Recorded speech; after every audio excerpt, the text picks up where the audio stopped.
Bonjour, nous allons continuer le TD de morphologie florale chez les angiospermes et nous allons entamer l'étude morphologique proprement dite de la fleur. Donc, dans cette étude, on a les caractères généraux. Donc, on va commencer par les caractères généraux. Dans un premier temps, on va voir la fleur au niveau de la plante et la relation qu'elle a avec les autres fleurs. Et après, en 2, 3, 4 et 5, on va voir quelques caractères relatifs à la fleur. Groupement de fleurs. Généralement, une plante présente plusieurs fleurs. Ces fleurs sont soit dispersées dans l'appareil végétatif, on voit ici les fleurs dispersées, on voit les feuilles de l'appareil végétatif et les tiges. Dans ce cas-là, on va parler de fleurs solitaires. Par contre, regardez cet exemple-là, on voit les fleurs, elles sont regroupées, elles forment un ensemble bien individualisé. Et cet ensemble individualisé, c'est ce qu'on appelle inflorescence. Donc on dit que les fleurs sont groupées en inflorescence. Concernant le type de fleurs, le type de fleur, c'est le nombre de pièces florales par cycle. Nous allons nous intéresser aux pétales. Cette fleur-là, elle présente 3 pétales, celle-là, elle présente 4 et celle-là, elle présente 5.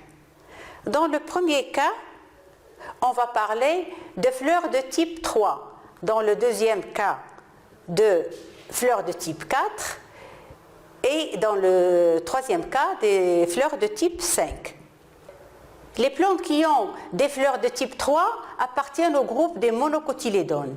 Par contre, les plantes qui ont des fleurs de type 4 ou de type 5, elles appartiennent au groupe de dicotylédones. La symétrie. Généralement, les pièces florales s'organisent selon un ou plusieurs plans de symétrie. Donc, on va regarder cette fleur par exemple. Cette fleur, on va essayer de l'examiner. Ça, c'est un pétale, le petit là, ça, c'est un autre, et ça, c'est un grand pétale. Donc, vous voyez que les pétales sont très inégaux. Donc, ceci fait que il y a un seul plan de symétrie qui passe par le milieu de la fleur et il divise la fleur en 2 parties qui sont identiques et superposables, comme si c'était ici, et le plan il est entre les 2 mains. Ça divise en 2 parties qui sont identiques et superposables. D'accord? Donc, ici, vous voyez le plan de symétrie. Donc, une fleur qui présente un seul plan de symétrie, on va dire que c'est une fleur à symétrie bilatérale. Et la fleur, elle est dite zygomorphe ou irrégulière. Regardez par contre ce cas-là, vous avez cette fleur, les pétales sont égaux et elle présente plusieurs plans de symétrie. Voilà un, voilà un deuxième, voilà un troisième, etc. Donc, cette fleur a une symétrie axiale et elle est dite actinomorphe ou régulière. Concernant la sexualité, selon la sexualité, on va distinguer différents types de fleurs. Par exemple, des fleurs hermaphrodites, ou dites aussi bisexuées. Ce sont les fleurs qui ont à la fois l'androcée, la partie reproductrice mâle, et le gynécée, partie reproductrice femelle. Ici, on a des fleurs unisexuées, c'est-à-dire que les fleurs présentent soit l'androcée, soit le gynécée. Dans le premier cas, la fleur va être mâle et dans le deuxième cas, elle va être femelle. L'exemple que j'ai choisi est l'exemple de la courgette. Vous avez ici les fleurs avec l'appareil végétatif et ici vous avez la fleur mâle et la fleur femelle. Et bien sûr, c'est la fleur femelle qui va donner la courgette. La répartition des fleurs unisexuées sur les plantes varie.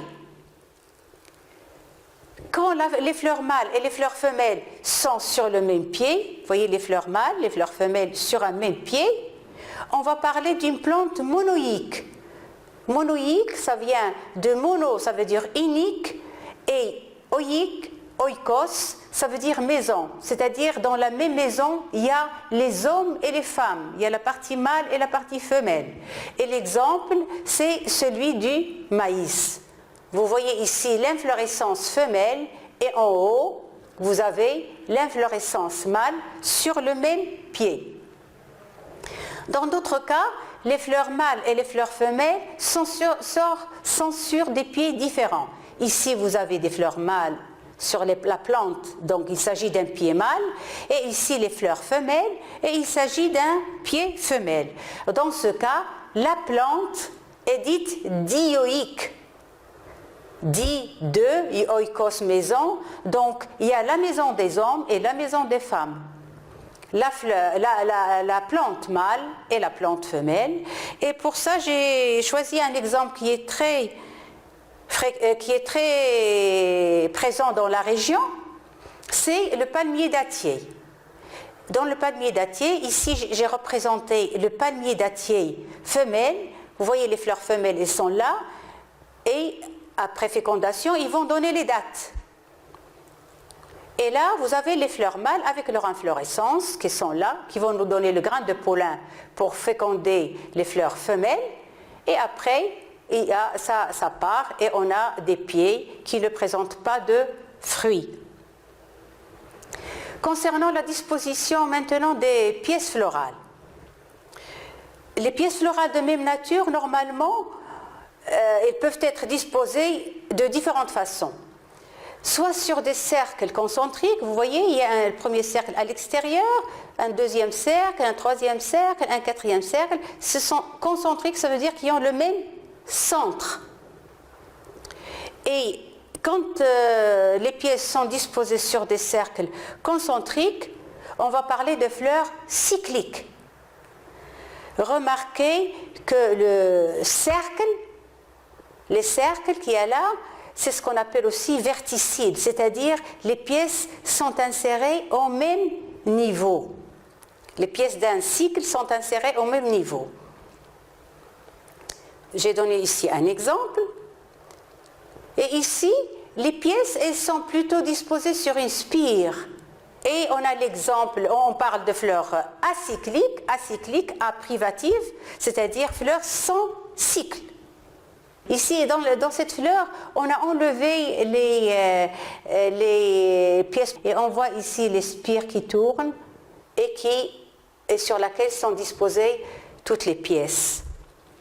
Et dans le dernier cas, certaines pièces peuvent être disposées sur des cercles alors que d'autres sur une spire.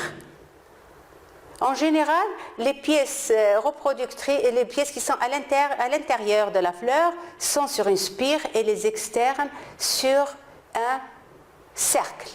Et ici, c'est le cas de Ranunculus, où les sépales sont disposés sur un cercle et les autres pièces sont disposées sur une spire.